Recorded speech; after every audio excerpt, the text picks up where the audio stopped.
Hoy vamos a hablar con Miguel Bernat, que es el secretario general de Manos Limpias. Si no me equivoco, Manos Limpias fue fundada en 1995. Sí, justo, exactamente. Y tiene una actividad sindical bastante importante. Es el precursor en España de las acusaciones populares. Siempre dice que el primer caso de corrupción de tráfico de influencias fue en el Ayuntamiento de Madrid. Sí. Si no me equivoco, por un soborno en la contratación de basuras. Pero la primera vez que se presentan para la acusación popular es en 1992, si no me equivoco, o que pretende hacerla, es en un caso de la Expo de Sevilla. Justo, exactamente. Sí, efectivamente. En la Expo de Sevilla, ahí nos personamos. Lo que pasa es que en aquel momento nos pedían una fianza descomunal en pesetas, entonces eran pesetas, y no pudimos continuar ese procedimiento, y el prevaricador juez Baltasar Garzón tuvo la primera denuncia o querella presentada por Manos Limpias. En el Ayuntamiento de Madrid también, aparte del tema de las basuras, nos personamos en otra acusación, porque el Ayuntamiento de Madrid, a la época de Tierro Galván, de Melina, de Barrio Nuevo, de Ramón Tamames, el primer gobierno social comunista del Ayuntamiento de Madrid, no ingresaba las cuotas de los funcionarios ni de los trabajadores en la seguridad social. Esa fue otra de las primeras querellas o denuncias que presentamos en su momento. Hay 4 preguntas rápidas que creo que podemos responder de forma rápida. La primera es: ¿cuál es la actividad sindical de Manos Limpias?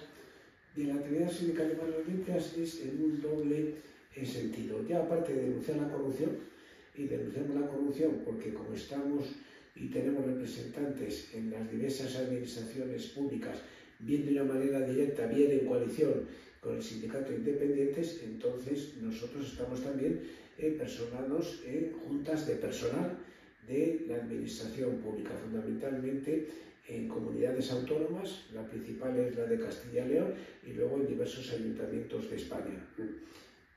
Otra de las preguntas que se ha hecho recurrentemente la prensa sobre Manos Limpias es: ¿cuántos afiliados tiene el sindicato? Aproximadamente unos 4.000. ¿Y cuál es la cuota anual o mensual que tiene que pagar? La cuota anual es una cuota muy sencilla, 60 euros. Anuales, ¿no? Anuales.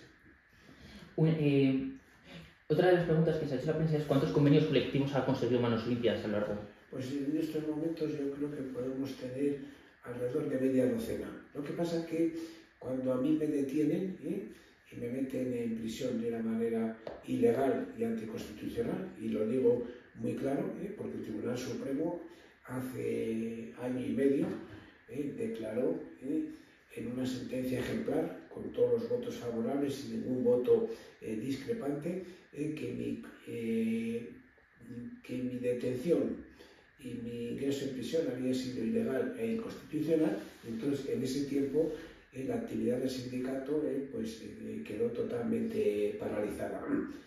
Y ahora, una vez que salió la sentencia favorable declarándome de una manera total y absoluta inocente, porque también habían pretendido disolver Manos Limpias, no lo consiguieron, y es cuando ahora empezamos una nueva etapa estrictamente sindical, de participar en elecciones sindicales en la administración pública y para firmar convenios colectivos. El primer convenio colectivo más importante fue el que suscribió Manos Limpias con el Ayuntamiento de Madrid, antes de mi detención en el año 2016. Claro, justo en ese proceso en el que se estaba instruyendo el caso del caso Nos, sí, que luego hablaremos de si tiene relación el caso Nos con su detención. Totalmente. Otra de las preguntas cortas, antes de entrar más en profundidad del caso Nos, es: ¿cómo se financia la actividad sindical de Manos Limpias? Porque la actividad sindical de Manos Limpias se financia única y exclusivamente con aportaciones de los afiliados y con cuotas de los simpatizantes. La cuota de los simpatizantes no es una cuota de 60 euros, a lo mejor son 100 euros o 200 euros. No queremos ninguna subvención de ningún tipo porque eso nos hipotecaría. Perfecto. Vamos a entrar en el caso Nos. Lo más llamativo es que se existe una llamada de Virginia López Negrete un día antes de su detención, en el que le pide a Virginia, a usted, que le ceda los poderes para seguir con el caso Nos. Bueno, no, eso fue llamémosle un email o un WhatsApp erróneo, porque ella pensaba que yo estando detenido, pues que no tenía ninguna posibilidad de poder continuar con procedimientos penales. Mi detención, que fue una detención y un ingreso en prisión preventiva, no me, llamémosle, podía prohibir que yo pudiera seguir ejerciendo mis actividades sindicales. Por lo tanto, Virginia López Negrete, abogada de manos limpias en el caso del Instituto NUS, pudo actuar perfectamente, celebrarse juicio oral sin necesidad de que yo tuviera que ceder ningún tipo de poderes, porque los poderes ya los tenía ella antes de mi detención y por lo tanto esos poderes jamás fueron revocados, y de aquí que pudiera actuar con plena capacidad y ejercicio en el juicio oral contra la infanta. Otra de las cosas llamativas es que la intervención en este caso del pequeño Nicolás, usted dice que se reunió a veces, si no me equivoco, en Sí, el pequeño Nicolás contactó con nosotros, venía con un mensaje muy concreto, un mandato del administrador de las infantas, el señor Revenga, diciendo que, bueno, a ver si podíamos de alguna manera retirar la acusación contra la infanta. Fue el vehículo que utilizó de alguna manera Casa Real a través del administrador de las infantas. El pequeño Nicolás, en esas conversaciones que mantuvo con usted de forma presencial, si no me equivoco, en alguna ocasión se puso al teléfono con el monarca o hizo intentar aparentar que se ponía el teléfono con el monarca. Bueno, él tenía el teléfono directo del rey emérito, pero delante mío lo único que hizo fue hacer varias llamadas al marido de Soraya Sáenz de Santa María y al señor Revenga, el administrador de las infantas. Eso es lo que me consta a mí presencialmente, porque marcaba el teléfono, ponía el altavoz para que yo escuchara que efectivamente esas llamadas eran ciertas. El marido de Soraya Sáenz de Santa María, que entonces era vicepresidenta, y el señor Revenga. Las conversaciones que se mantenían con el marido de Soraya Sáenz de Santa María, ¿de qué ámbito eran? Sobre el caso no, pero bueno, estoy aquí con el señor Bernaz, estoy ya transmitiendo el mandato que me habéis encargado, y únicamente muy concreto, nada, 1 minuto, 2 minutos, haciéndole ver que efectivamente esas gestiones las estaba haciendo directamente conmigo. ¿Y cuál era el mandato? Bueno, el mandato era a ver si me convencía para que retirara la querella contra la infanta. Si no me equivoco, la señora Virginia López se reunió con Castro tomando unas copas, según un titular del ABC, en Las Palmas, justo cuando se estaba instruyendo el caso. Sí, Mallorca. Bueno, sí salieron unas fotos de que la abogada de manos limpias pues compartía copas con el juez instructor. Yo creo que eso no tenía ni la mayor importancia, porque hay abogados que a la salida de un juicio o a la salida del despacho del juez o del fiscal, pues se toman una copa o se toman un café. Lo que pasa es que quisieron hacer ver de una manera torticera que había una connivencia de la abogada de manos limpias con el juez José Castro. Nunca la ha habido, se actuó con total y absoluta transparencia con el juez Castro. ¿Y a usted cómo le sentó ver esas imágenes publicadas en la ABC? Bueno, yo la llamé y le dije, mira, ha salido esta noticia, no tiene mayor importancia, pero prefiero que cuando vayas al juzgado pues te dediques únicamente a temas procesales y evitar cualquier contacto fuera del sede judicial, ni con el fiscal ni con el juez, para evitar malas interpretaciones. Otra de las cosas que intentó hacer el abogado de la infanta Cristina, fue decir que usted intentó sobornar a la Caixa, pedir a la Caixa 3 millones de euros para retirar la acusación particular. Sí, bueno, eso fue una noticia totalmente falsa. La prueba es que en el juicio oral, una de las acusaciones que me hacía el fiscal, que había intentado sobornar a los abogados de la infanta para retirar la querella. Miguel Roca, de testigo en el juicio oral, manifestó de una manera totalmente clara que jamás yo había intentado sobornar a nadie de Casa Real, tampoco a ellos, y que únicamente me conocía pues, de la televisión. Por lo tanto, eso quedó totalmente desmontado. Esa gran mentira y esa gran farsa quedó totalmente desmontada. Entrando en el caso Ausbank, es llamativo que a usted le detiene y dice que el Estado, las placas del Estado vienen a por ti. Las textualmente son las placas del Estado vienen a por mí. ¿Qué partes de las placas venían a por usted? La placa fue Villarejo.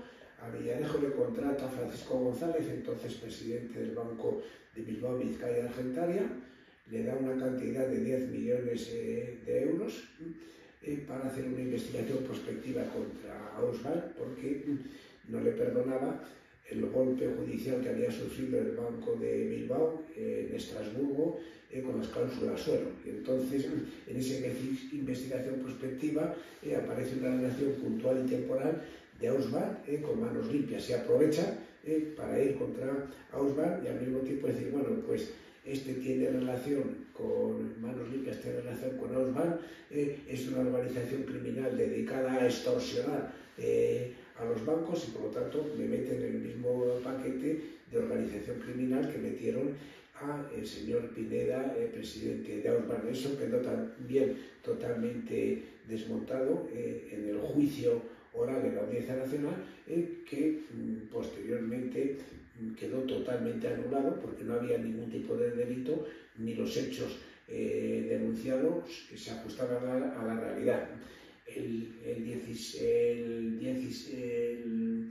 En marzo del 2016, la sentencia del Tribunal Supremo, por unanimidad, declaró totalmente inocentes tanto a Ausbank como a Manos Limpias. ¿Existe algún tipo de relación financiera entre Ausbank y Manos Limpias? Ni lo más mínimo. Ni lo más mínimo. ¿Habías mantenido relación anteriormente con el comisario Villarejo a lo que ocurre a su detención? ¿Si había mantenido usted relación con el comisario Villarejo antes de su relación? El comisario Villarejo ni le conocía. Luego le aparecieron en la instrucción, bueno, pues que había sido el muñidor en esa denuncia contra Ausbank y contra Manos Limpias. Si no me equivoco, hay una conversación publicada por el comisario Villarejo, publicada por un diario, en la que el comisario Villarejo dice que tiene controlada Manos Limpias en el caso de Jordi Pujol Jr. Sí, bueno, Villarejo le encargaron, y aparte de ser jefe de las colacas en el Estado, también trabajaba para el Estado. En aquel momento el Estado era el Partido Popular. Nosotros estábamos personados también en el caso de la Operación Cataluña, con una denuncia, pero ¿cómo lo tenía controlado? Lo tenía controlado porque ilegal e inconstitucionalmente se estaban grabando interceptando conversaciones telefónicas y en los móviles de Manos Limpias. Una verdadera barbaridad, pero claro, aquí las placas del Estado que tienen unos resortes enormes, pues sin necesidad de pedir autorización a un juez para intervenir teléfonos, pues ellos lo hacían de una manera totalmente ilícita y se habían grabado conversaciones de Manos Limpias en el tema de la Operación Cataluña. Por cierto, en la Operación Cataluña hemos pedido nosotros, en una comisión que hay en el Congreso de Diputados, pedir que se nos llamara a comparecer, porque somos una parte activa del tema de la Operación Cataluña. Hasta ahora no hemos tenido ni la más mínima respuesta de que fuera yo a comparecer en el Congreso de Diputados. Y las grabaciones sobre la Operación Cataluña que realizaron su teléfono, supongo, y a otros abogados de Manos Limpias, ¿han salido a la luz? ¿Pretenden que salgan a la luz? ¿O cómo era, qué tipo de información tan importante era para amedrentar a Manos Limpias? Bueno, pues nosotros estábamos haciendo y renovando una serie de pruebas que eran determinantes para que la Operación Cataluña quedara totalmente, llamémosle, desvirtuada. Entonces, esas conversaciones las tenía indudablemente Villarejo se las pasaría luego a Soraya Sáez de Santa María, pero ahí estamos nosotros metidos en unas conversaciones telefónicas totalmente interceptadas de manera ilegal e ilícita. ¿Usted ha denunciado estas grabaciones Sí, ante la justicia? nosotros tenemos ya una denuncia de hace bastante tiempo contra Villarejo por intromisión ilegítima en algo que es verdaderamente un derecho fundamental. Nadie puede interceptar ni emails, ni WhatsApp, ni conversaciones telefónicas si no hay una autorización previa judicial. Es para leer la frase entera que dice el comisario, si me equivoco, por ahora no, porque están manos limpias y estamos manejando manos limpias nosotros. Si quieres nos presentamos. Esa es la frase. Exactamente. Otro de los temas que quería tratar es sobre el presidente del gobierno. Usted ha dicho que le informaron que en la sauna San Bernardo había grabaciones, no solamente había grabaciones de políticos y también de obispos, si no me equivoco. Sí, justo, sí. Sí, esto lo sé yo perfectamente porque el comisario Blasete, que le llamaban, un comisario de policía, formaba parte, Enrique, se llamaba Enrique, formaba parte de las cloacas del Estado, íntimo amigo de Villarejo, y efectivamente era muy amigo del suegro de Pedro Sánchez, el padre de Begoña, y entonces utilizaban eso me lo dijo él mismo, utilizaban las saunas, sobre todo la sauna en la calle San Bernardo, la sauna la sauna gay, para grabar a clientes, políticos, etcétera, etcétera, que frecuentaban esa sauna con objeto luego en su día pues, de poder chantajearles. Eso es total y rigurosamente cierto, y esto me lo comentó directamente este comisario, porque se dirigió a mí, y yo le conocía, y se dirigió a mí en un momento dado y me dijo: mira, Bernal, tú como estás en el ayuntamiento, hay un problema de licencias de sauna donde la policía local se está aprovechando de que, como sabe que no tiene licencia, pues van allá a tomar unas copas, etc. Entonces yo rápidamente le dije al concejal de la Junta del Centro, porque las saunas que tenían problemas de licencia eran las saunas de la Junta del Centro de Madrid. Entonces el concejal le requirió para que en un plazo de 2 meses o subsanaran esas deficiencias a la hora de conceder la licencia.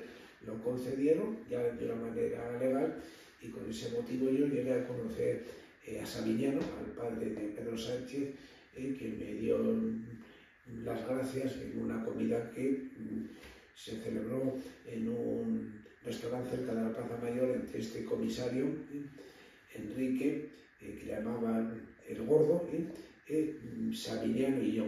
Y eso quedó, y ahí quedó todo.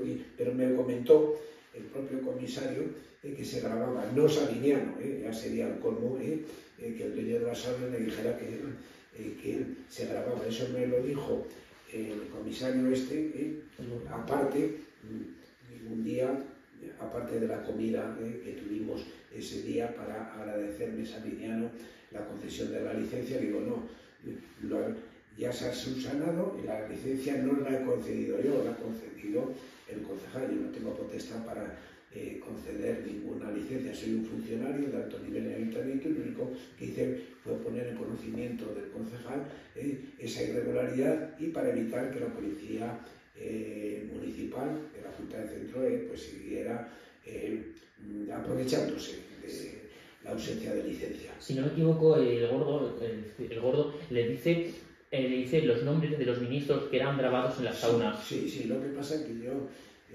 no quiero de momento dar esos nombres, viven todavía, porque yo creo que eso ya pertenece un poco a la intimidad. Viven todavía, a un ministro del gobierno de Felipe González. Hoy estamos a viernes y mañana se supone que declara la mujer de Pedro Sánchez. Sí, bueno, no es que declare, el juez Peinado les va a entregar el auto de imputación para ir a juicio, tanto ella como la asistenta o la asistente, como el delegado del gobierno para un juicio por jurado, que es lo que determina la ley respecto al delito de malversación de caudales públicos. Para empezar a hablar sobre las denuncias de la mujer de Pedro Sánchez, Begoña Gómez, muchos medios de comunicación han atribuido que la primera denuncia de Manos Limpias se hace a través de recortes de prensa. Bueno, eso quisieron deslegitimar las denuncias de Manos Limpias, dicieran que eran recortes de prensa. Eso es totalmente falso, pero total y absolutamente falso. Lo que sale en la prensa son noticias criminis, y esas incluso hay una jurisprudencia reiterada que hay que investigarlas, porque si una noticia criminis no se investiga, pues que el delito quedaría impune. Yo no me he dedicado, cuando sale una noticia criminis en la prensa, a coger unas tijeras, recortarlas y presentar la denuncia. Yo no estudio permanentemente, y si veo que esa noticia criminis tiene fundamento, es cuando interpongo la denuncia a la querella. Lo que pasa es que para tratar de deslegitimar la acción de Manos Limpias, nada, ese es un bulo, ese es un recorte de prensa. Si hubiera sido un bulo y un recorte de prensa, el juez en el que le cae rechaza de plano esa denuncia y encima va contra el que ha presentado esa denuncia por una acción temeraria. Y eso no nos ha ocurrido en la vida. Eso ya no cuela, de que son recortes de prensa. Eso ya no cuela, ni nadie se lo cree. También otra de las cosas es que también se ha presentado porque dejan, después de unas intervenciones de Víctor Aldama, de la rueda contra el juez, lo dejan libre. ¿Usted cómo vivió ese momento? Y que... Yo ese momento veo algo que no me encaja, porque por mucho que quieras colaborar con la Fiscalía, un individuo con Víctor de Aldama, que está metido en todos los fregados de casos de corrupción, que esté en estos momentos en la calle, no me encaja en absoluto. Sé que tiene un abogado que es muy bueno y que llega a pactos, pero claro, tú tienes que llegar a un pacto con la Fiscalía cuando se va a producir el juicio oral, previamente, pero en una inicial fase de instrucción que se llegue a ese acuerdo de que va a colaborar con la Fiscalía y que esté fuera, no me encaja. Ahí hay algo que chirría. Y luego, ¿qué es lo que está Víctor de Aldama? Soltando alguna píldora por aquí, por allá, cuando verdaderamente los cargos por los que se le imputa son tan graves que indudablemente tenía que estar en prisión preventiva, porque puede perfectamente y habrá perfectamente destruido pruebas, etc. Claro, que lo lleva a la instrucción un juez que tenía que estar fuera de la carrera judicial, que es el juez Santiago Pedraz, un prevaricador, por lo menos prevaricador en el tema de mi ingreso en prisión, lo digo alto y claro, y si quiere querellarse contra mí, que se querelle. Yo lo he dicho clara y contundentemente.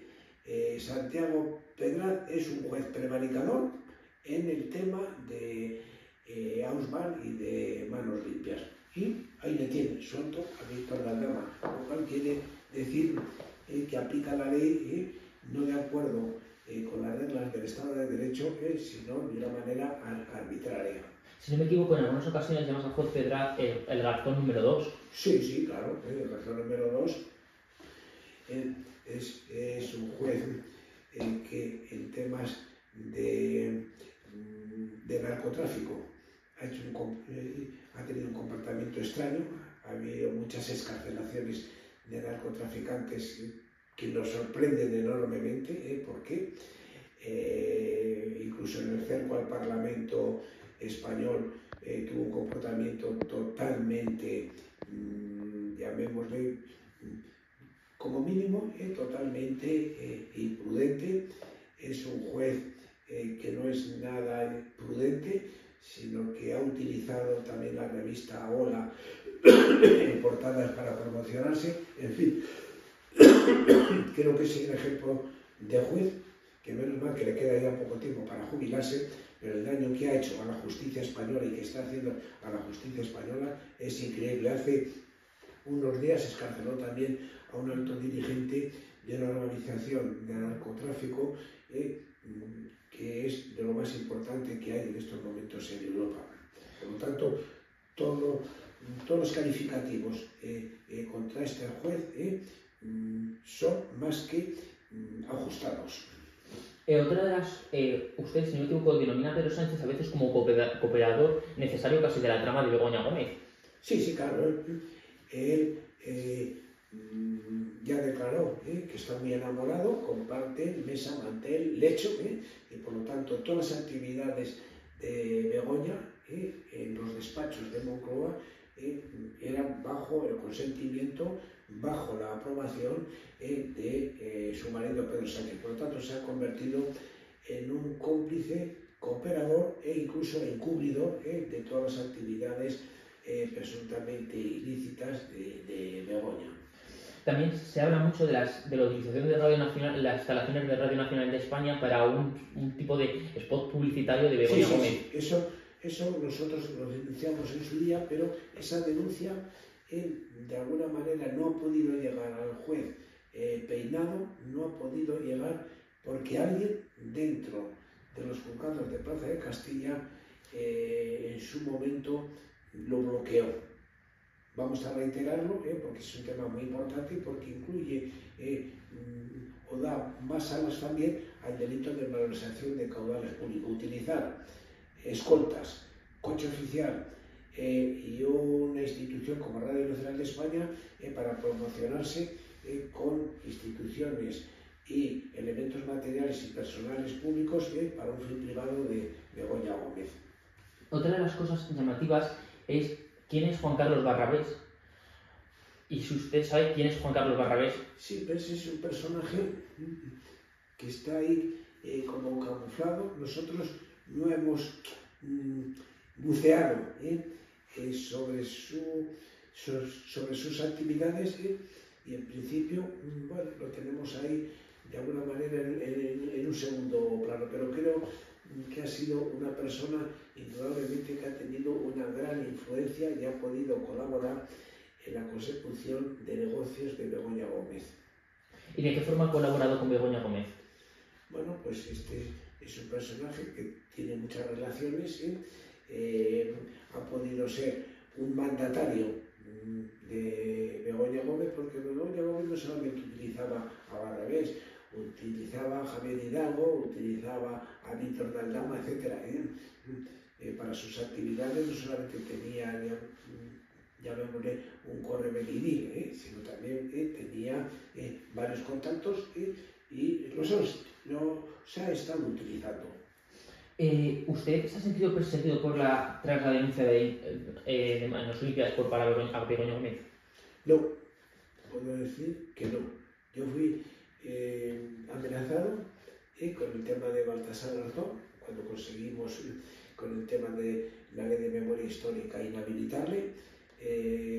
Fui muy poco en el tema de la infanta, en algún caso muy aislado. En el tema de la infanta, indudablemente la derecha monárquica pues está totalmente en contra, pero no me amenazó absolutamente para nada. La izquierda, claro, le venía muy bien y entonces tampoco me amenazó, incluso hasta me jaleaba.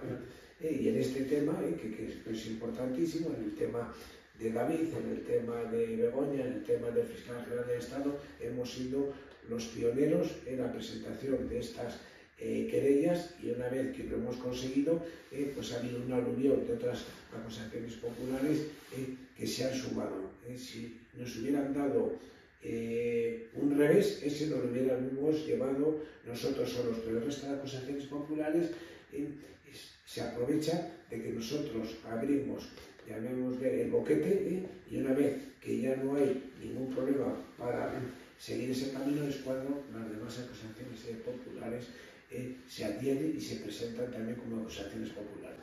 Un altercado que sufrió recientemente, si no me equivoco, fue un altercado en el metro de Argüelles. Sí, bueno, yo salí a la 1 de mediodía, es un loco, no creo que fuera un mandatario del PSOE, un loco, me increpa, me empieza a insultar, me dice que tengo contra Begoña y contra Pedro Sánchez, y que te voy a pegar una hostia, ahí quizá la culpa la tuve yo, porque yo tenía que haber pasado olímpicamente, pero yo me planté y le hice frente.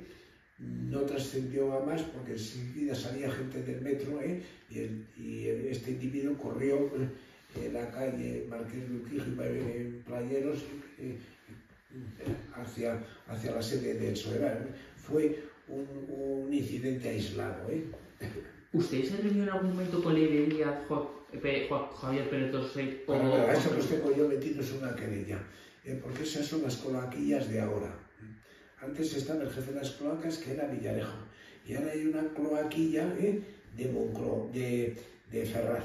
Está este individuo, que por lo visto hay audios donde me han interceptado el teléfono móvil, por lo visto han accedido a mi correo electrónico con emails, entonces es un tema gravísimo, gravísimo, y lo tenemos denunciado en un juzgado de instrucción. También se dice que Leire Díaz podía haber enseñado unas grabaciones que podrían desmontar el caso de Begoña Gómez o deshacerlo por unas grabaciones ilegales. No, eso no tiene, no, para nada. Esa información sería relevante si existiera. No, ahí no hay nada. No es precisamente porque Leire era la persona de confianza de Santos Cerdán, y lo único que se pretendía es ir, llamémosle, contra aquellas personas y sobre todo contra manos limpias en el tema de Begoña, pero el tema de Begoña, por mucha conversación que me hayan grabado por muchos emails, no hay absolutamente nada que pueda anular esta causa. Es más, aunque lo hubiera, como serían grabaciones ilegales, sin autorización judicial, no tendrían ni la más mínima posibilidad de poderlo aportar para anular la causa. Es decir, la anulación de la causa de Begoña Gómez es remota por grabaciones ilegales. La anulación de la causa de Begoña Gómez no se puede anular por las grabaciones de... No, exactamente, jamás. Suponiendo que existan esas grabaciones, no se podría anular la causa porque son grabaciones ilegales. También me interesaría saber quién es Cristina Álvarez.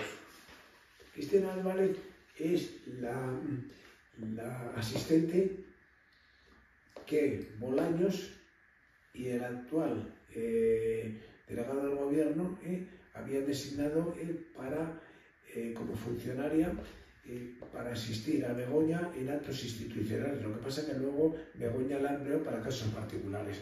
Por lo tanto, de ahí viene la malversación de caudales públicos. También se habla de Begoña Gómez sobre el software ad hoc que hizo la Complutense para su utilización por parte de Begoña, ¿no? Sí, eso está ya totalmente acreditado. Otro de los temas que me gustaría hablar es sobre Arturo González, sobre los pisos de Miami de Arturo González. Arturo González o Arturo González, el exalcalde de Boadilla del Monte. Sí, Arturo, la albondiguilla que le llamaban. Sí. Arturo González, yo no sé si el apellido es exactamente ese. Arturo sé que es Arturo, Sí. Bueno, este es un tema ya de hace muchísimo tiempo, Sí. La prueba es que está inhabilitado, y tiene un juicio. Esa fue una denuncia que hicimos nosotros en su día, ya hace muchísimo tiempo, y que prosperó primero con el cese de ese alcalde de Boadilla, y ahora mismo no sé en qué situación se encontrará. Yo creo que se le condenó en una primera instancia con ingreso en prisión. El tema llamativo es que si esa información se la facilita a Paco, si se la facilita esta información, Bárcenas, manos limpias. No, Bárcenas no. Esa información me la proporciona una funcionaria en aquel momento del Ayuntamiento de Boadilla. Del Ayuntamiento, sí. ¿Y esa información se la pasa usted a Esperanza Aguirre? Sí. Usted habla con Esperanza Aguirre. Le Aguirre. pedía a Esperanza Aguirre que le cesara, justo. Sí. Sí. Si no me equivoco, la funcionaria Ana Garrido. Ana Garrido. Y sí, sí. ¿Sabe quién es José Luis Merino? Sí, José Luis Merino era un conseguidor, sí, un conseguidor, un multimillonario conseguidor. El empresario de la construcción. Efectivamente, sí, sí, sí. Otra de las preguntas es ¿por qué se retiró la denuncia a la Audiencia Nacional sobre el tema de las pensiones que implicaba Fainé? Bueno, ese se retiró porque, aunque verdaderamente la querella iba muy bien encaminada, porque Fainé y Antonio Brufau se habían asignado en contra de la autorización del Banco de España y del Consejo de Administración una pensión supermillonaria, yo luego vi que ahí había una implicación política de querer utilizar a manos limpias para ir contra Isidro Fainé y su compañero, que ahora me parece, no sé qué compañía petrolera está. En Repsol estaba antes Antonio Brufau. Antonio Brufau. Y entonces, como yo vi que no había por qué utilizarlos, nos retiramos de ese procedimiento. ¿Y por qué les van intentando utilizar? Porque me di luego cuenta, al averiguar, que había ahí una intencionalidad para cargarse a estas dos personas.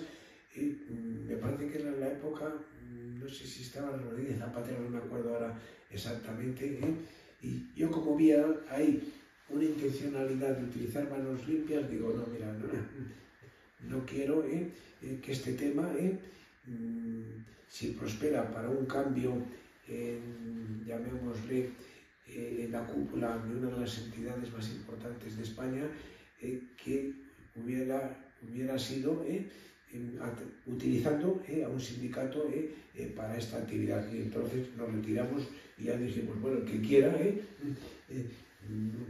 otra entidad financiera, pero a nosotros no nos va a utilizar políticamente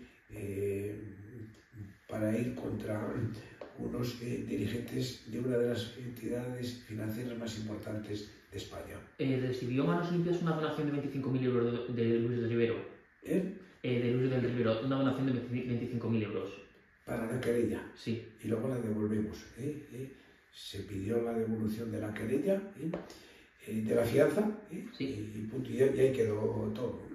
Otra pregunta que tengo sobre el caso de los seres es el caso de los seres, ¿por qué se retiró la acusación particular contra el presidente de Unicaja, de Unicaja Valladolid? Nosotros no la retiramos, la retiró el fiscal. ¿La retiró el fiscal? El fiscal. Nosotros, a Braulio de Omelet, como cooperador, le metimos la imputación. Lo que pasa es que luego, ya en el auto, el tribunal determinó que no había tenido ninguna participación, pero fue a petición de la Fiscalía. Otra de las cosas sobre el caso de... Usted le mandaron una carta en 2014 a Mariano Rajoy, si no me equivoco, para que se aplicara el 155 en Cataluña. Sí, una carta. 15 cartas. 15 cartas. 15 cartas directamente en el registro del Palacio de la Moncloa, advirtiéndole de lo que podía pasar, que tenía que actuar desde el inicio, porque vimos que había ya una célula cancerígena que podía tener metástasis. Y al final, como no nos hizo caso, se produjo verdaderamente, porque el tema catalán, si desde un principio se hubiera tomado cartas en el asunto, no hubiera llegado a lo que llegó. Usted también dice que podría denunciar a Bárbara Rey, o que si no me equivoco ha denunciado a Bárbara Rey, por los audios que se han publicado. Totalmente. Lo denunciamos. Lo que pasa es que Plaza Castilla nos dijo que, como era un tema privado y que afectaba solamente a la víctima, era el emérito, que la única persona legitimada para ese procedimiento era el rey emérito, y por lo tanto que nosotros no teníamos legitimidad para continuar con ese procedimiento. Lo mismo que nos ocurrió con Corina, cuando la denunciamos, que se había quedado los 60 y tantos millones de dólares de de aquella comisión que le dieron al emérito, también el juzgado nos dijo que era un tema que afectaba a ambos y que por lo tanto no estábamos legitimados para presentar esa denuncia contra Colina por apropiación de los 65 millones que luego le pidió el emérito y lógicamente no se nos ha reembolsado. En el caso de Bárbara Rey, en Manos Limpias intenta tratarlo desde la posible malversación de caudales públicos, ¿no? Sí, bueno, hay más que malversación de caudales públicos. Esa fue una comisión. Esa comisión tenía que haberse declarado en España, porque es un ingreso que el emérito de una comisión y tenía que haberlo declarado en la agencia tributaria y no lo declaró. Nosotros la denuncia la hicimos sobre la fraude a la hacienda pública, no de malversación de caudales públicos. ¿Y sabes cómo estos audios han podido llegar a la luz? En los audios estos han podido llegar a la luz. ¿Qué han podido? Los audios de Bárbara Rey, ¿cómo han podido llegar a la luz? Hacerse públicos. Bueno, porque yo creo que ha habido, hasta la propia Bárbara Rey le ha interesado sacarlos. Si no, ¿de qué? Los audios solamente los tenía Bárbara Rey y el CNI. El CNI no lo ha sacado, por muchos motivos, ni los puede sacar. Entonces los ha tenido que sacar ella o el hijo, que parece ser que es el que grababa cuando el emérito y Bárbara Rey pues estaban en el lecho del amor.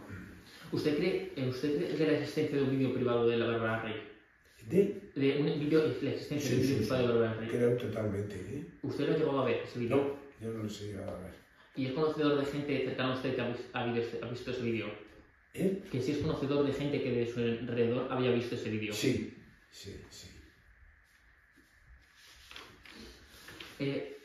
Siguiendo por una ronda de preguntas sobre diferentes temas, es si ha tenido relación con el juez federal, con el abogado, no, con el juez Presencia.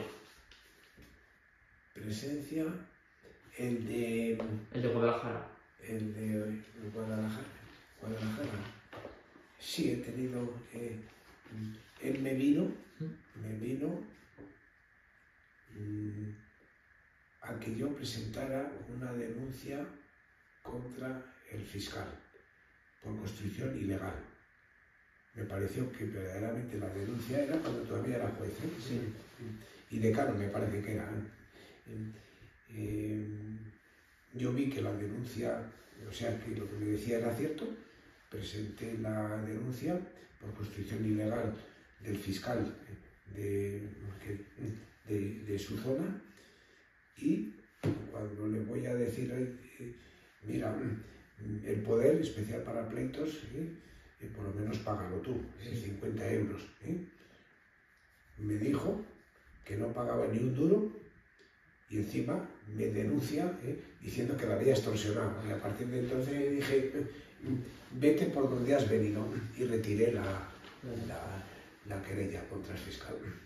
Otra de las cosas interesantes que yo creo que se han publicado es sobre si existe información, usted tiene información comprometida en la finca de un amigo suyo. Bueno, algo hay, sí, pero no he hecho uso de ello, Sí, pero ¿de qué tipo de información estamos hablando? Bueno, es una información que hay, esa información me la dio el pequeño Nicolás. Esa información se la facilitó el pequeño Nicolás.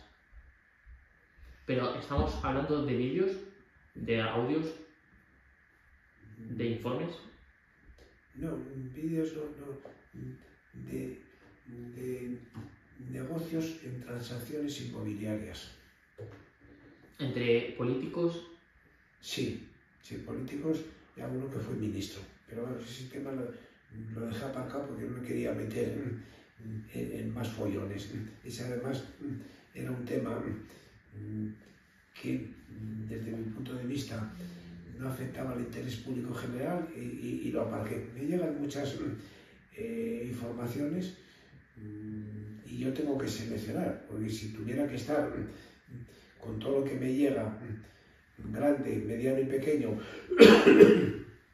formalizando denuncias y querellas, vamos, estaría a las 24 horas y no tendría ni la capacidad económica ni la capacidad de abogados y procuradores para poder llevar todos los procedimientos de información que me llega a diario bien me lo meten en el buzón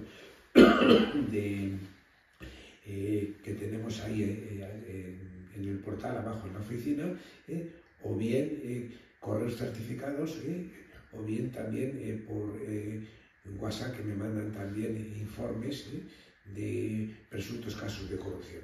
Pero estamos hablando de un ministro del Partido Popular, si no me equivoco, o de... No, del Partido Popular no, del Partido Socialista. De la época de Zapatero.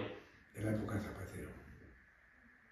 Ese ministro, ¿es un ministro o son varios? Y si es un negocio nacional o internacional. No es un negocio internacional, pero no es de varios ministros. Hombre, había un ministro que era el que estaba metido en el procedimiento, que me figuró que él, a lo mejor si necesitaba ayuda, algún compañero suyo del Consejo de Ministros lo pediría, pero vamos, que ese es un tema que como no quise yo llevarlo, porque no me parecía que pudiera tener una relevancia, llamémosle, de interés público, y dije que ese tema ni siquiera tenía la documentación, y ni siquiera me lo planteé. Pero, bueno, estamos hablando de un caso de enriquecimiento de un ministro, ¿no? Sí, de un ministro. Caso de enriquecimiento de un ministro durante su función pública. Sí. Y que no se dio... ¿A informó al Congreso de ese aumento de patrimonio o no se informó al Congreso de ese aumento de patrimonio? No se informó, porque además yo creo que aquella operación que quería hacerme, además era con Guinea, quedó diluida. ¿Y podría decirnos qué ministro es?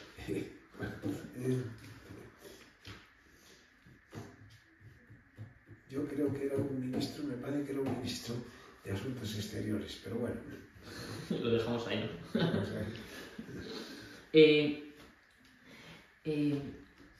¿Cómo se...?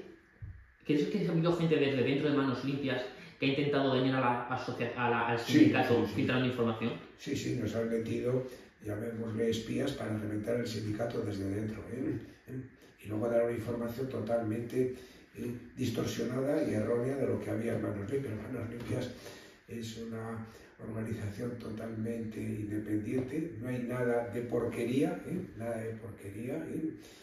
por lo tanto, gente que se introdujo para reventar el sindicato desde dentro, y luego dar información, pero vamos, es que no ha habido absolutamente nada de nada. Nada de nada. ¿Y usted cree que periodistas que al principio iban que a usted le facilitaba información, luego fueron contra Manos Limpias? Bueno, sí, un periodista que yo lo tengo también denunciado, que es un colaborador de ABC y de otros medios, un tal Javier Chicote, que es el que, por lo que sea, cuando no era nadie, vino al sindicato, yo le iba dando información sobre casos de corrupción y él lo iba publicando.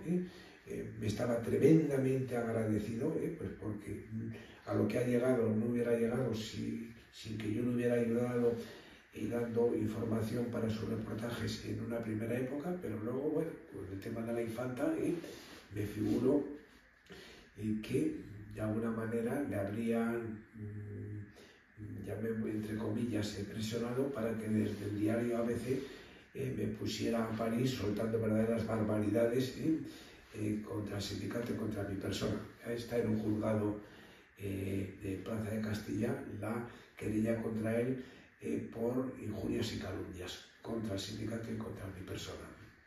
También, si me equivoco, publicó un libro sobre... Sí, un libro sobre Manos Limpias, no me acuerdo ahora el título, un libro que además, después de la sentencia del Supremo, lo lógico, yo pedí que todos los ejemplares que todavía estuvieran en librerías se retiraran, porque no ha rectificado.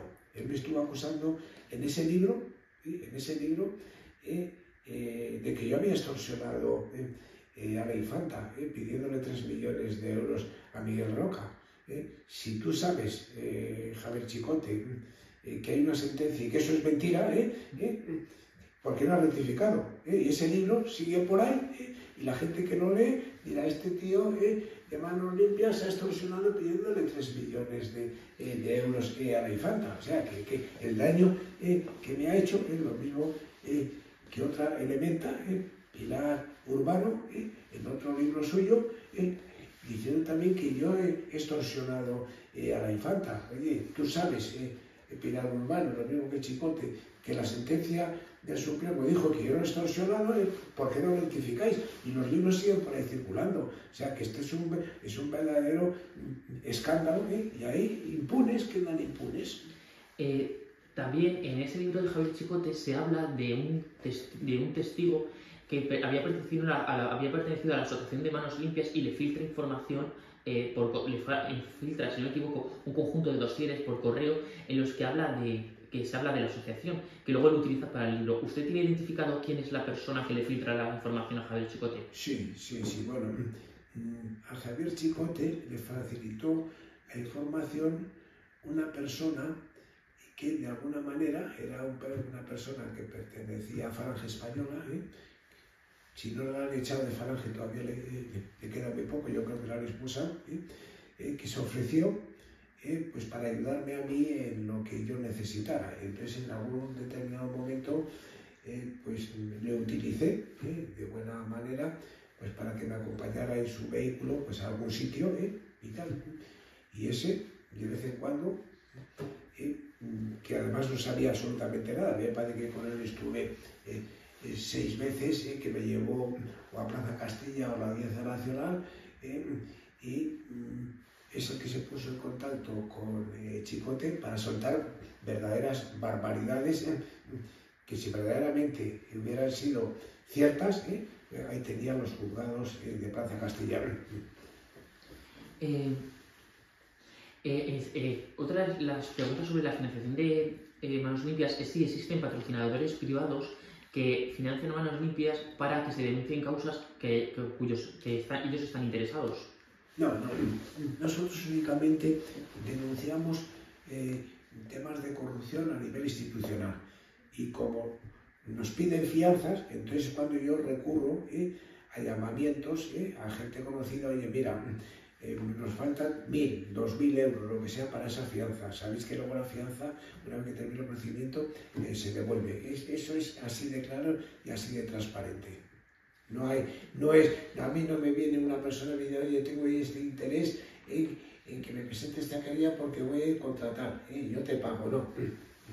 Yo analizo si verdaderamente la querella o la denuncia del hecho delictivo afecta al interés público en general, y actúo en base al principio de legalidad, porque si un particular quiere ir a por otro en un tema de corrupción, oye, se busca otro despacho de abogados y le paga los honorarios correspondientes. Nosotros no nos prestamos a llevar causas particulares de determinadas personas.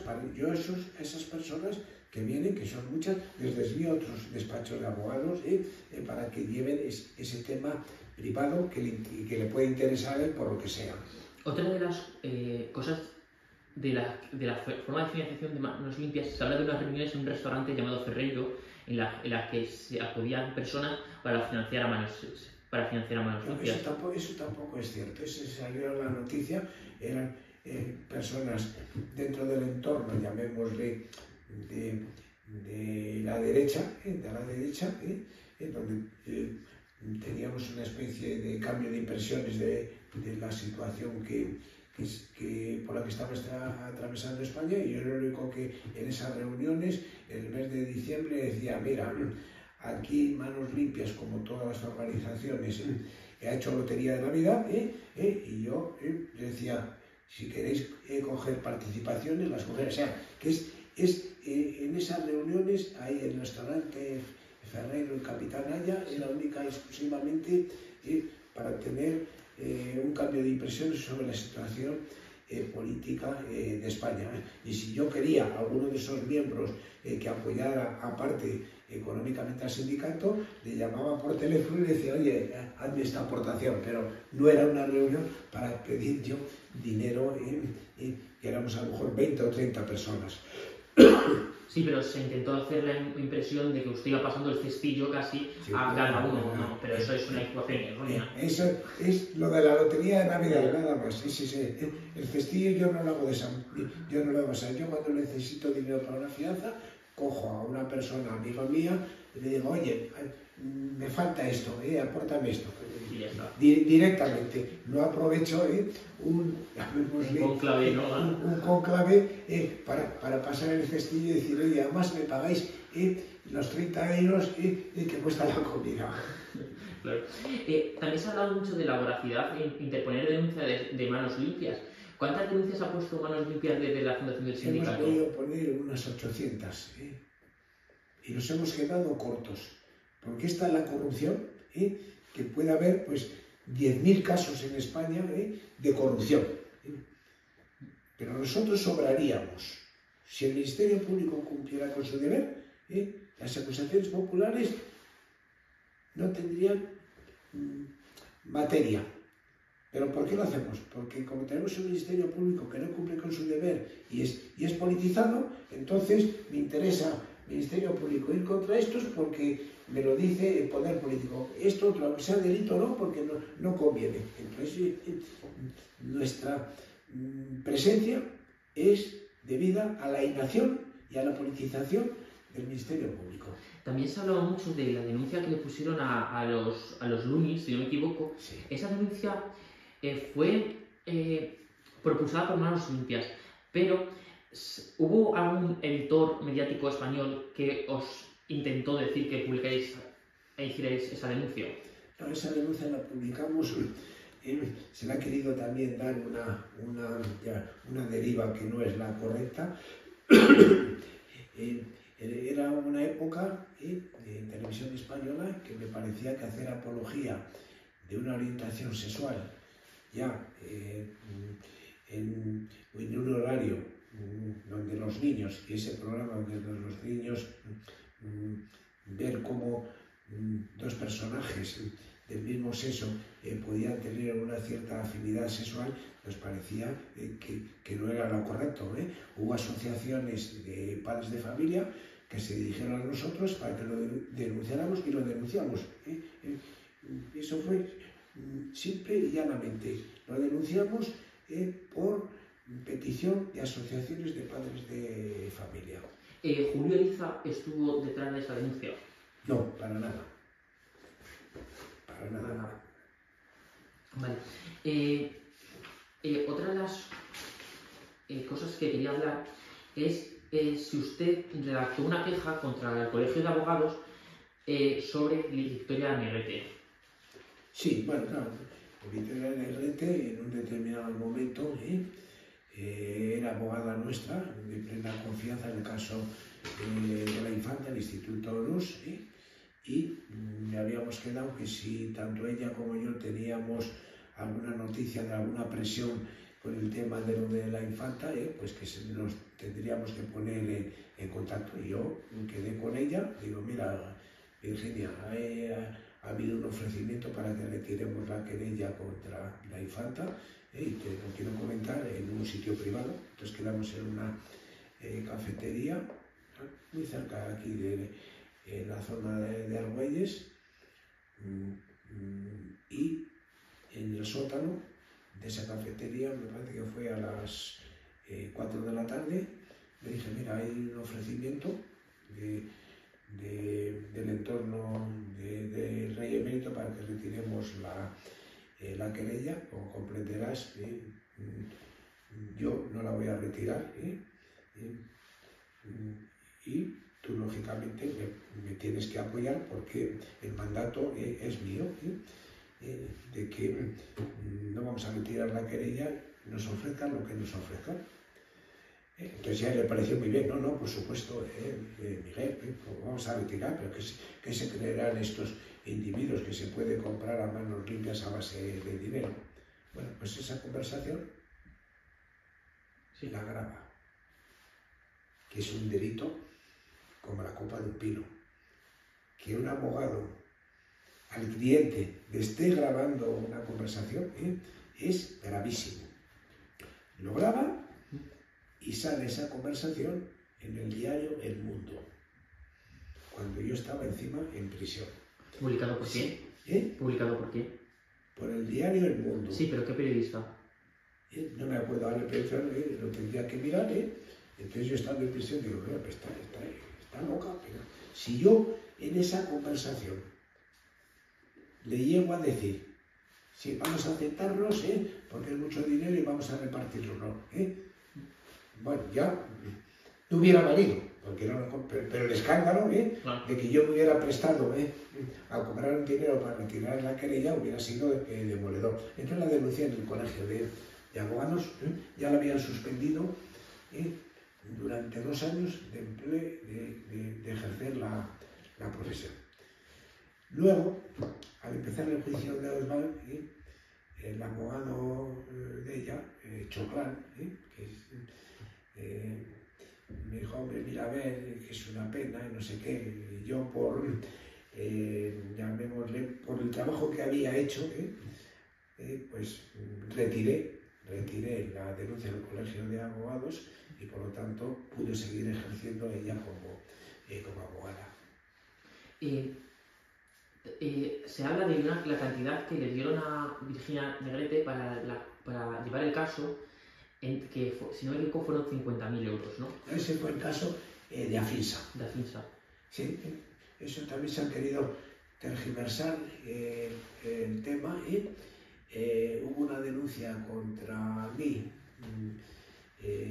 por apropiación indebida. Hubo una plataforma de afectados de Afisa que hicieron un contrato con manos limpias para que el caso de Afisa, que ya se había resuelto, pero habían aparecido nuevos datos para reactivarlo. Entonces se llega a ese acuerdo, me parece que eran 900 y pico afectados de Afisa, cada uno pagó, me parece que eran 100 euros, y de ese contrato, una parte como letrada lo llevó Virginia López Negrete y la otra parte era para gastos del propio sindicato. Correcto. Y a alguien se le ocurrió decir que me había quedado yo ese dinero de los afectados de Afisa. Entonces me puso una denuncia que fue archivada porque quedó perfectamente demostrado, primero, que yo no me había quedado absolutamente nada, que la letrada se había llevado sus honorarios, pero además fue tan burdo que los propios afectados de Afisa dijeron que se había llevado un procedimiento que luego no prosperó por lo que fuera, perfectamente legal. Esa fue una denuncia a mala leche que alguien con ánimo de deteriorar mi imagen y la del sindicato, y ahí tengo la sentencia. ¿El Partido Socialista le ofreció un indulto a manos limpias por vincular al Partido Popular con los ERES? No, el Partido Socialista, nadie del Partido Socialista se ha dirigido ni directa ni indirectamente a manos limpias. Entonces nunca os ha ofrecido un indulto. Nada. A manos limpias. Nada, para nada. Es que si no me equivoco, el de Objective había publicado una información similar. ¿En qué sentido? A ver. No tengo el titular concreto, pero sí. Es una entrevista que creo que le hace a usted, Teresa. A Teresa Gómez, sí. Teresa Gómez y otro periodista, en la que se habla de que el Partido Socialista le ofreció un indulto. Ah, bueno, bien, sí, no, ahora sí, no. Leide, sí. Precisamente, Leide, Gonzalo Molle, el abogado de Puigdemont, sí. Y el empresario este que me has no sé, a través de otra persona, concretamente a través de Pineda, porque Pineda es muy amigo de Dosetes, me pide que si yo hago un documento donde digo que el Partido Popular me había utilizado en el tema de los ERES, que ellos, en la ley de amnistía, me metería como uno de los, como una de las víctimas del Laufer, Claro. del Laufer. Que claro, yo les dije, digo, ¿de qué vais? Los mandé a tomar vientos con buenas palabras y le dije a Pineda, dile a Leire y dile a Gonzalo Moller, primero que eso no es cierto, y que cuando nos juzguen a nosotros, yo no tengo por qué ampararme en un indulto cuando yo soy inocente. Y ahí quedó la cosa. ¿Cuándo fue la primera vez que escuchó hablar de Leire Díaz? Pues fue un poco antes de que saliera la sentencia del Supremo absolviéndome. Y cuando escuchó hablar de Leire Díaz, de que dependía de Santos Cerdán, pero cómo era capaz ella de conseguir que se le incluyera en la amnistía. Porque ella era socia de Doset, era amiga de Doset, y a Doset le interesaba también ese tema porque tenía otro problema de no sé qué tipo. Entonces, como conocía a Pineda, le dice, mira, dile a este Abernaz que tiene que atizar al Partido Popular con el tema de los ERE. El tema de los ERE nosotros no teníamos nada que ver con el Partido Popular. Fuimos los primeros que denunciamos el tema de los ERE y un mes después se persona el Partido Popular como acusación. Usted habla de Juan María Tuxa por 18.000 euros por la doctrina Botín. Sí.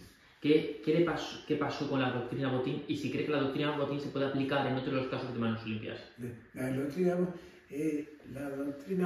Botín era la que prevalecía hasta entonces, hasta el juicio contra Tucha, de que si no acusaba el Ministerio Público ya podía una acusación popular hacer lo que fuera, que no se la tenía en consideración.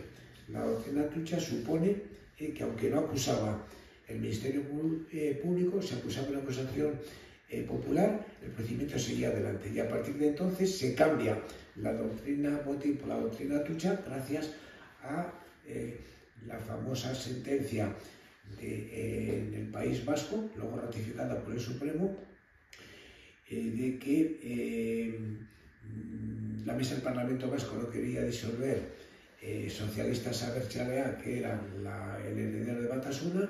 Ahí únicamente hubo la acusación de manos limpias y el Ministerio Público no acusó, pero prevaleció ya la doctrina Tucha y quedó prácticamente derogada la doctrina Botín, que la quisieron también aplicar para el tema del Instituto NUS y fue rechazada, porque el Instituto NUS de la Infanta solamente acusaba manos limpias porque Pedro Racha, el fiscal, se convirtió también en el mejor defensor de la Infanta. Siempre he dicho que en el caso del Instituto NOS había dos defensas, la Fiscalía y Roca, ¿no? La Fiscalía Roca y la Abogacía del Estado. Otro de los... últimamente, Manos Limpias ha planteado un par de denuncias, una contra Pedro Sánchez, informó sobre la entrevista que le hizo Pepa Bueno en la 1 a Pedro Sánchez en el telediario, si no me equivoco, sí, sobre que intentaba menoscabar, si no me equivoco, la defensa, la actuación de Manos Limpias en el caso del hermano de Pedro Sánchez. Sí, bueno, a ver, se ha tratado, en el caso del hermano de Pedro Sánchez, David Sánchez, se ha tratado también de deslegitimar la actuación de Manos Limpias. Se trata, por las televisiones subvencionadas y afines al gobierno, se trata de desprestigiar todo lo que hace Manos Limpias. De una forma descarada. Utilizan no solamente los miembros del gobierno, sino los periodistas y los que dirigen esas televisiones de menoscabar la imagen y la credibilidad de Manos Limpias, con un agravante. Cuando tú a una persona la acusas de algo, lo lógico es que la llames antes para contrastar. Sí. Y estas televisiones han tenido la poca vergüenza de que son televisiones públicas, que encima lo pagamos. La Sexta, al fin y al cabo, es una televisión privada. Los ataques a mi persona y al sindicato en el derecho a la libertad de expresión, bien, te lo vamos a admitir. Pero oye, tú no puedes a una persona atacarla sin que te puedas defender. Por lo menos, cuando lo sueltas, llama a la otra parte. O sea, únicamente queda su versión, que me parece indignante, pero es que es una versión distorsionada, porque yo soy periodista, voy a sacar una noticia que afecta a una persona y la llamo antes, para darme tu opinión y luego exponerla. Esta es la denuncia y esto es lo que dice la parte a la que se le ha denunciado. Pues nada, a pesar de los requerimientos que yo he hecho a Televisión Española, a pesar de los requerimientos que he hecho a La Sexta, pasa olímpicamente, lo cual te quiere decir pues el país en el que estamos. Los medios de comunicación generalistas se han puesto en contacto con usted para que vaya a las televisiones para hablar de estos casos, o ha habido un tipo de censura sobre los casos del hermano de Pedro Sánchez? Bueno, en el caso del hermano de Pedro Sánchez, las televisiones, llamémosle vía YouTube, vía etcétera, son las que están dando la verdad de que este elemento, Gallardo, el secretario de los socialistas en Extremadura, presidente de la Diputación de Badajoz, está dando la verdadera realidad de lo que ha ocurrido. En estos momentos, la prensa libre, a pesar de que está amenazada, es la prensa que no está subvencionada. La prensa subvencionada está dando unas informaciones totalmente tergiversadas, precisamente contra los medios que están sacando toda la información y luego contra los denunciantes.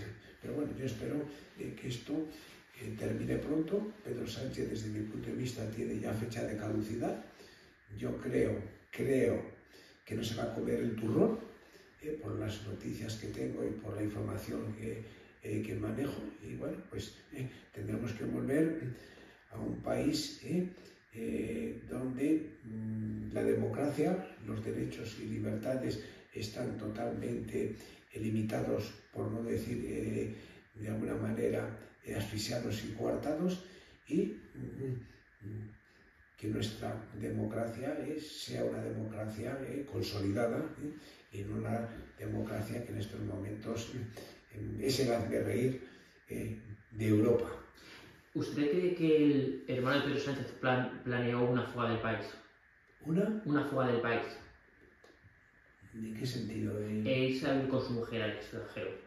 Bueno, sí, yo creo que él tenía preparado un visado.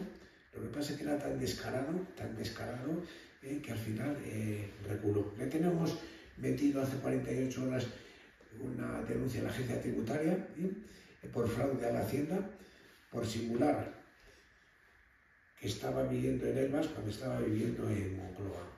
Esta información es totalmente veraz y tenemos el testimonio de funcionarios de Moncloa que, llegado el momento, van a testificar que efectivamente estuvo viviendo ahí con su mujer, la japonesa esta, que ahora por lo visto debía estar en Tokio.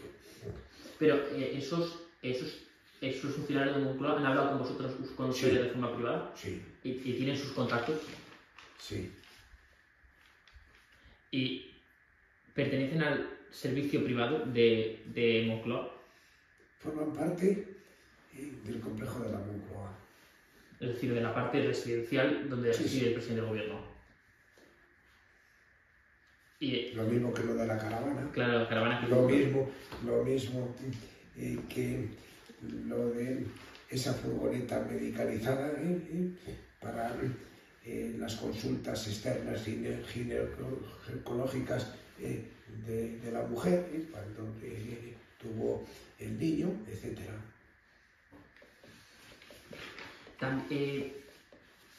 Por acabar, me gustaría que habláramos de cómo se fundó Manos Limpias y si Manos Limpias compartió sede en algún momento con Fuerza Nacional del Trabajo. No, para este último caso. Fuerza Nacional del Trabajo era un sindicato de Fuerza Nueva que lideraba Blas Piñar. En ese sindicato yo fui secretario general de Manos Limpias, donde tuvimos 16 delegados sindicales en las primeras elecciones sindicales en el Ayuntamiento de Madrid. Cuando se disuelve Fuerza Nueva, se disuelve 2 años después Fuerza Nacional del Trabajo. Y ahí ya terminó absolutamente todo. Y en el 95 es cuando yo fundo Manos Limpias, importando el lema italiano, y allí donde existe un delito tiene que haber alguien capaz de denunciarlo, y es cuando nace Manos Limpias, que no tiene nada que ver con Fuerza Nacional del Trabajo, aunque yo en su día fui secretario general de Fuerza Nacional del Trabajo. Fuerza Nacional del Trabajo se disuelve pues en el año 1980 y tantos, y en ese intervalo de disolución yo sigo en el Ayuntamiento de Madrid como funcionario de alto nivel por oposición, donde llegué a ser director de personal con Álvarez del Manzano. En la tercera legislatura del alcalde Álvarez del Manzano me hace director de personal, y estando ya de director de personal es cuando fundó Manos Limpias. Y lo interesante también es el día que le detienen camino, si no me equivoco, a las oficinas de Manos Limpias. No, me detienen al salir de casa a las 7 de la mañana, donde ya habían avisado a todos los medios de comunicación para la pena de telediario. Estaban apostados delante de mi vivienda y en el sindicato para hacer la pena de telediario. ¿Y qué medios de comunicación estaban allí? Todos. ¿Estaban todos? Absolutamente todos. Todos. Habían hecho una programación de tal manera que no pudiera sobrevivir, porque aquello fue terrorífico. El líder de Manos Limpias, el que dice que va contra la corrupción, resulta que es un corrupto que pertenece a una organización criminal. Fue tremendo.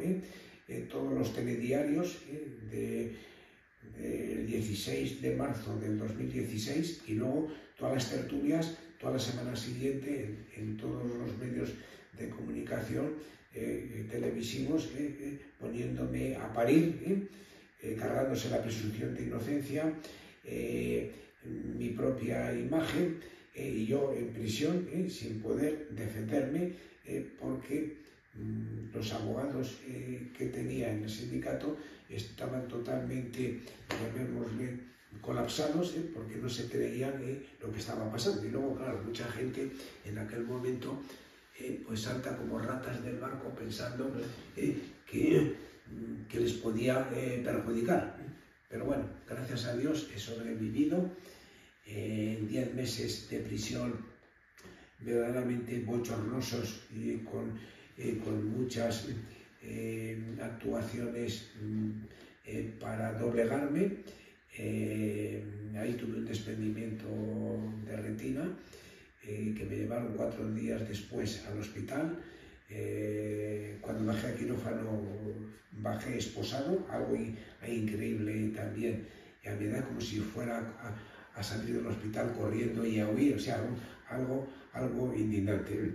Menos mal que ya hubo esa sentencia, ahora estamos pidiendo una indemnización que tardarán 8 años seguramente en darme 20 euros por día de prisión, que es una verdadera porquería, una limosna, que se les tenía que caer la cara de vergüenza a la Administración de Justicia. Lo que me han hecho a mí, si hubiera estado en Estados Unidos, yo ahora era multimillonario. Pero aquí, como esto es una chapuza y aquí vale todo, te han metido en prisión ilegalmente, no importa, toma 20 euros para que te puedas tomar ahí un café y te vas a tomar vientos. Cuando me los quieran dar ya me habré muerto, ¿sabes? Porque se han tardado 9 años en decir que yo soy inocente. Ahora, para darme esa miseria, otros 8 años, ya me habría muerto a mi edad, ya me habré muerto, ¿sabes? No creo. ¿Quién crees que avisa a los medios de comunicación ¿Quién crees que avisa a los medios de comunicación para que esté cuando su detención? Bueno, los medios de comunicación en aquel momento convenía, como estábamos con vistas a que la infanta se sentara en el banquillo, había que desactivar ese juicio oral. Y había que desactivarle diciendo que como el líder de una organización criminal dedicada incluso a extorsionar a la infanta pidiéndole 3 millones de euros, pues en el juicio, claro, los del tribunal hubieran dicho, bueno, pero ¿cómo vamos a juzgar aquí a la infanta cuando el que la ha denunciado es poco menos que el líder de una organización criminal, un extorsionador, etcétera? Entonces movilizaron a los medios de comunicación pues para lapidarme, criminalizarme y decir, venga, pues con esto nos cargamos ya el juicio oral contra la infanta. Pero, ¿quién crees que es la persona que avisa a los medios de comunicación? Porque los medios de comunicación no hacían una presencia continua en su domicilio. Para mí en aquel momento estaba el Partido Popular, dirigía el CDI Soraya Sáez de Santa María. No era el Partido Socialista. El Partido Popular. A mí, en la prisión, me mete el Partido Popular, no el Partido Socialista.